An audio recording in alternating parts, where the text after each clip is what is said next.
Welcome to the Love Your Story podcast. On the podcast, I have shared stories of everything from eating disorders, infertility, losing a child, suicide, death of a spouse, lots of hard things and sacred places that people have experienced, overcome, and learned and grown from. Today's story is dark. This is the first story shared on the podcast about rape. Madeleine Black violently gang raped when she was 13 years old and raped 3 more times before the age of 18, has experienced more trauma in her life than most ever will. Living in a state of shock and self-loathing, it took her years of struggle to confront the buried memories of that first attack and begin to undo the damage that it wrought as men continued to take advantage of her fragility in the worst possible way. Yet after growing up with a burden no teenager should ever have to shoulder, she found the heart to carry out the best revenge plan of all, leading a fulfilling and happy life. For Madeleine, forgiveness was the key. True forgiveness takes genuine effort. It takes a real desire to understand those who have done us so much harm. It is the ultimate act of courage. Today, she tells the story of finding her voice and her heart and an acceptance of herself. Stay tuned for her story and know that we tell these stories on the podcast not to focus on the hard spaces, but to celebrate the people who learn, grow, and thrive despite the hard and terrible roads we walk. The story is also a little graphic. Be prepared for that. Stories are our lives in language. Welcome to the Love Your Story podcast. I'm Lori Lee, and I'm excited for our future together of telling stories, evaluating our own stories, and lifting ourselves and others to greater places because of our control over our stories. This podcast is about empowerment and giving you, the listener, ideas to work with in making your stories work for you. Story power serves you best when you know how to use it.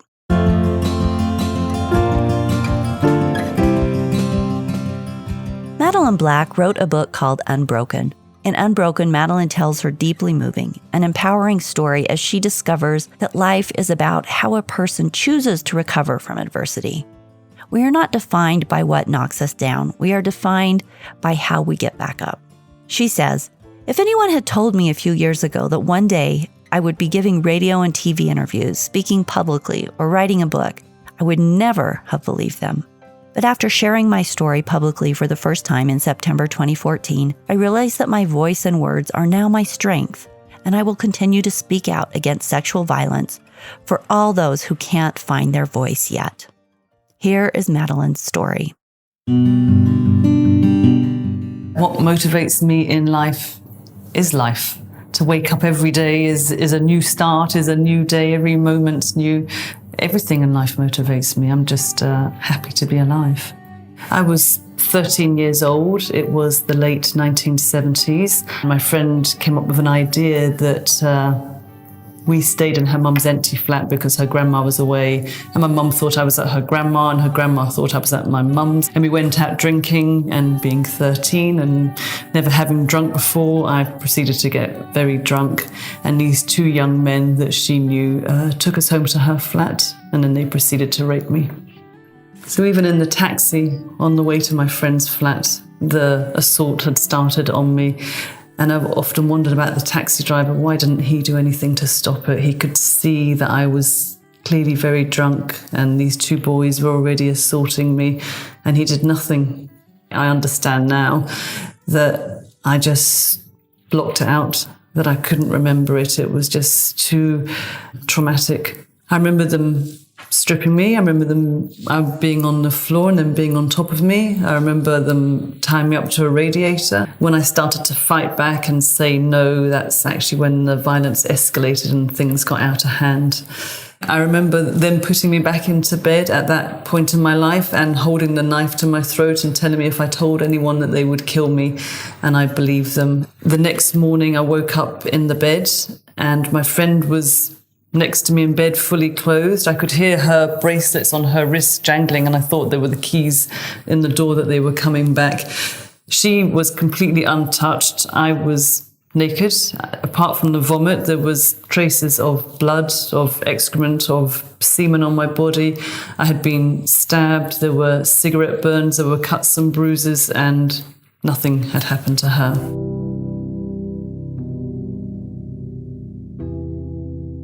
But we decided not to talk about it, and we just cleaned up the flat. This was now Sunday morning.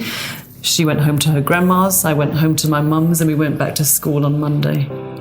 I did whatever I could to stop me from thinking, stop me from feeling about that night. But numbing out you can't completely numb out. What I couldn't talk about, because I really believed that they would come back and kill me like he said he would, it kind of started to leak out of me. I stopped eating, I really stopped talking, I started to use drugs, alcohol, I didn't go to school a lot of the time. Everything was so dark, and I just decided to take my life. So I took as many of my mum's pills as possible. Don't really remember the details, but I woke up in Edgware Children's Hospital, Edgware General Hospital, and then I was transferred to a psychiatric unit for children where I would spend 2 to 3 months.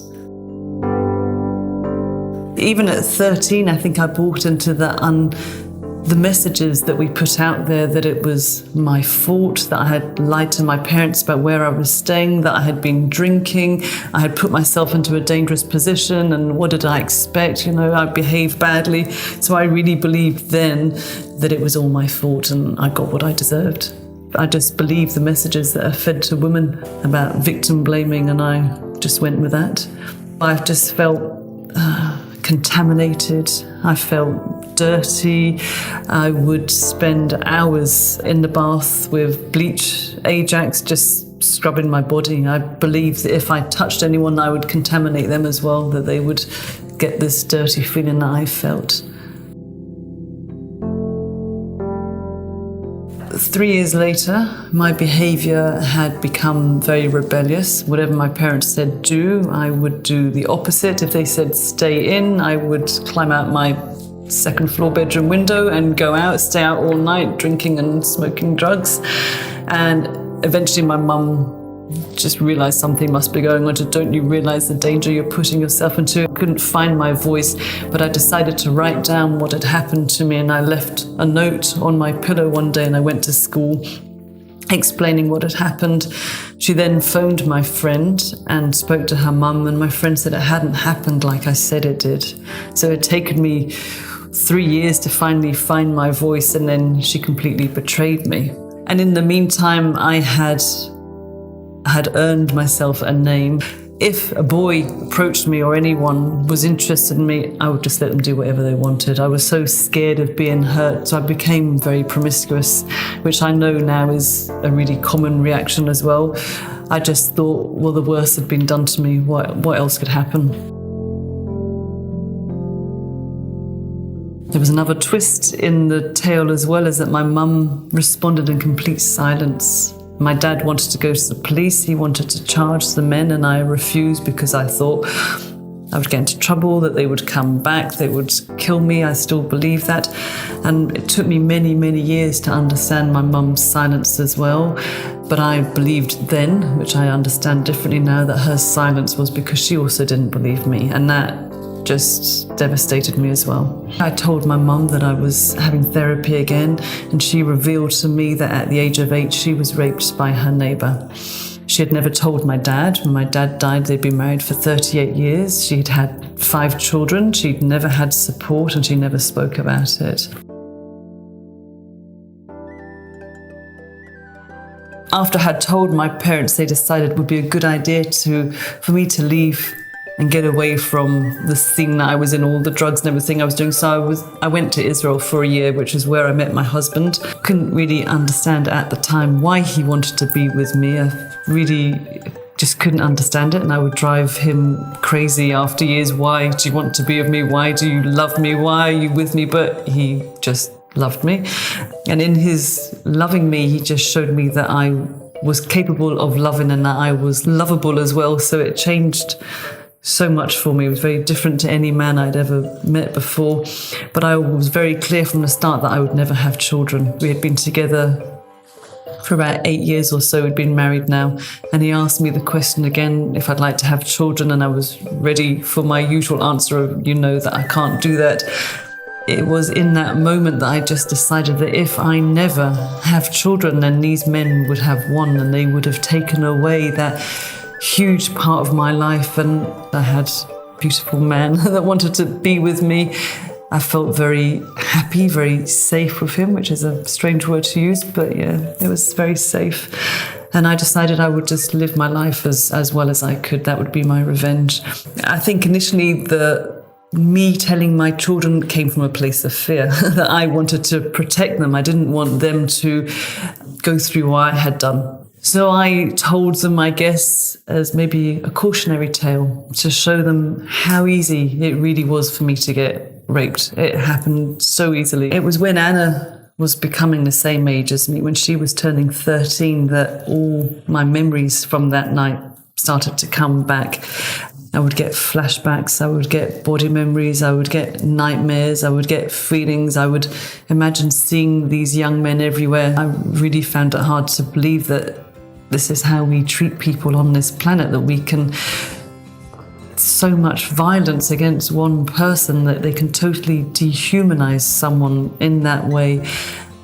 And the more I denied it, the more the memories would come back and the more they would haunt me. One of the things that I kept seeing was there was somebody else there at the time. And the more I denied his presence, then the more I would see him. One of the things that they tried to do, they had tied me up to the radiator, so my right wrist and my right ankle was tied to a radiator, and sitting in between me by my side was a monk, a Tibetan monk. That's the only way I can describe him. And at this point, they are trying to set fire to my hair. They're trying to burn me. And all I see in my dreams is the monk leaning over me and just blowing out the lighter. So a lot of what I saw didn't make sense, but when I saw him, I just thought, I'm going completely crazy now. How could this be that this Tibetan monk, this young man, was there as well at the same time? Every night I would be screaming and fighting in the bed next to my husband, and I would often see the men, their faces hovering above me the first thing when I woke up, but the monk was always by my side. It was only in the acceptance of him that I decided that for some reason I was protected, that I wasn't meant to die, that I was meant to go on and meet my husband, have my 3 children. I was meant to go on and live. And I didn't want to have a life filled with fear. I wanted to have a meaningful life, to enjoy my life, not just exist. I had to accept what was done to me, otherwise this was just never going to stop. And once I decided, okay, they didn't kill me. I'm still alive. It's not happening anymore. I'm still here. I got to a place where I realized I'm not my body. I'm not what was done to me. I'm so much more than one night. They could never destroy the real essence of me, of who I am. I went on to live my life, I think, as good as I can do, and I love life. I really enjoy my life. I have so much going for me, and in some ways these 2 young men taught me so much. They taught me to be grateful for my life, to every breath that I take. I looked into the eyes of one of them. Without a doubt he could have killed me. The other one really stopped him towards the end. So I have very mixed feelings towards them as well. But yeah, they showed me that life is precious and it's for living.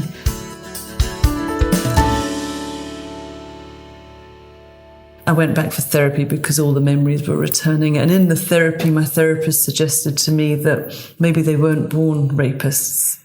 And I couldn't believe what I was hearing. I was completely outraged that he could make such a suggestion to me. I believed that they were sadistic animals, and I had feelings of revenge, that I wanted someone to take the pair of them, tie them up and rape them for 4 or 5 hours so they would know exactly what it felt like to just be so vulnerable and to be so scared. But when he said that to me, he planted a seed in my mind, and that seed just started to grow. How did they know to be so violent?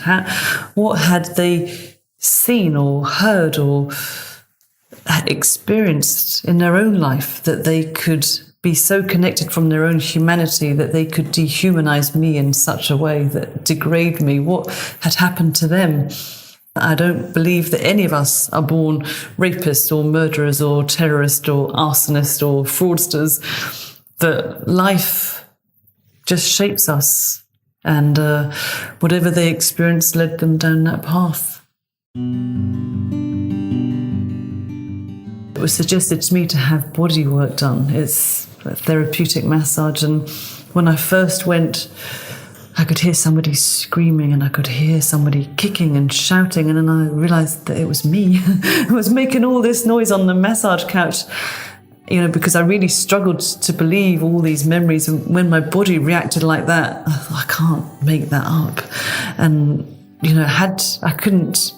I couldn't deny what my body was doing, how it would shake or how I could throw up in the sessions. So I've used my body a lot in healing, and it was only by working with my body as well as my mind that I got back into my body. And when I said that I had to face a lot of my fears, I've always kind of used my body like physically. So I go to the gym, I do powerlifting, I windsurf, I do karate, all environments that put me back into my body. So yeah, now I like my body. I'm really good to be back in my body. Forgiveness in the beginning wasn't really about them because I never charged them. So I haven't sat down with them face to face and told them I forgive them. But I think the forgiveness started with myself. It was really self-forgiveness that I put so much blame and fault at my feet, that it was my fault, that I got what I deserved, that I shouldn't have been there, I was drinking, etc. But it's never the woman's fault. It was never ever my fault. They raped me. It was nothing to do with me. I guess forgiveness is a very personal journey. It was an act of self-love.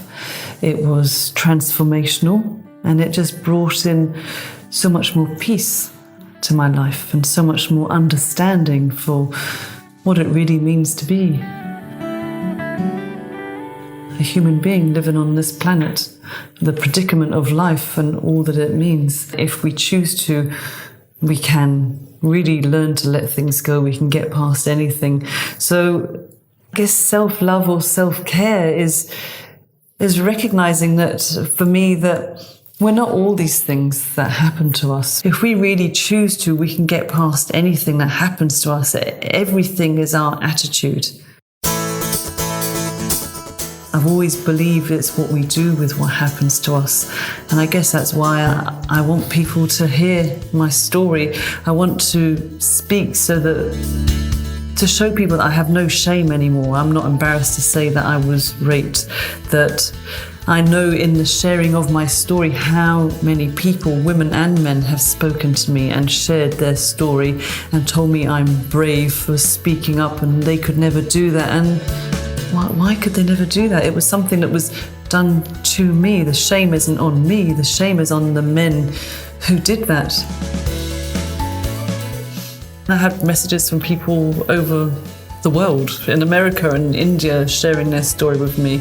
And I saw that, it took me so long to find my voice, but now I just won't be silenced. I want my girls to grow up in a society where they don't feel that they're hated by men, where there's not everyday sexism, when there's victim blaming, when it's just normal to be in a relationship with someone that loves you. It's really important for me to have love in my life because the alternative was hate. And it's not just with what happened to me and what happened to so many other people, even politically or even with wars, any situation, love will always win over hate. By meeting my husband and having my kids and allowing love in it, it's opened up my heart. It's like that I've kind of defrosted in the protecting of myself, in the numbing out and in the putting myself in the freezer, so to speak. I didn't feel anything. I didn't appreciate anything. I was just like on autopilot. I was in my body, but it was just that I was renting a space. I was just like a shadow. Didn't really exist. I was existing, but I wasn't really existing. And now I just feel there's more of my aliveness. There's more of me here. There's more of my energy. And And that comes from love, from allowing love into loving. To me, it was a key that opened many doors.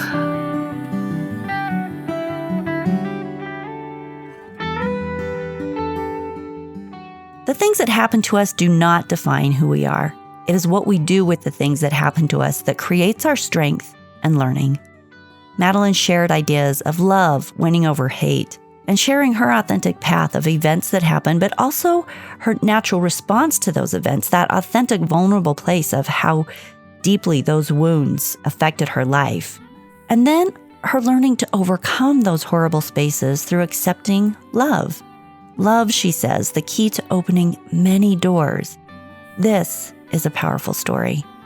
So many of us have our own hard stories, all of us really, and we all look to others who have had similar experiences so that we can find our way, that we can figure out how to navigate the hard places. This is one of the roles that stories play. This is why we share our stories. Your challenge this week is to share the love. Share this episode or one of the other inspiring Love Your Story podcast episodes with someone in your life who could stand to use a story that shows the human spirit in this mode of overcoming and leaning into love. Share the episodes so that we can empower and inspire one another through these stories that these brave people tell and through the story tools that we talk about on these other episodes. Thank you for being a part of the Love Your Story audience. And don't forget the website, loveyourstorypodcast.com, the tools, all the episodes, the 21 Life Connection Challenge that you can sign up for that helps you create really great connections and possibilities in your life moving forward. And you can also sign up for the guided 5-step process of how to reframe your past stories that are holding you back. Lots of great tools on the website. Use it, and we'll see you next week on the Love Your Story podcast.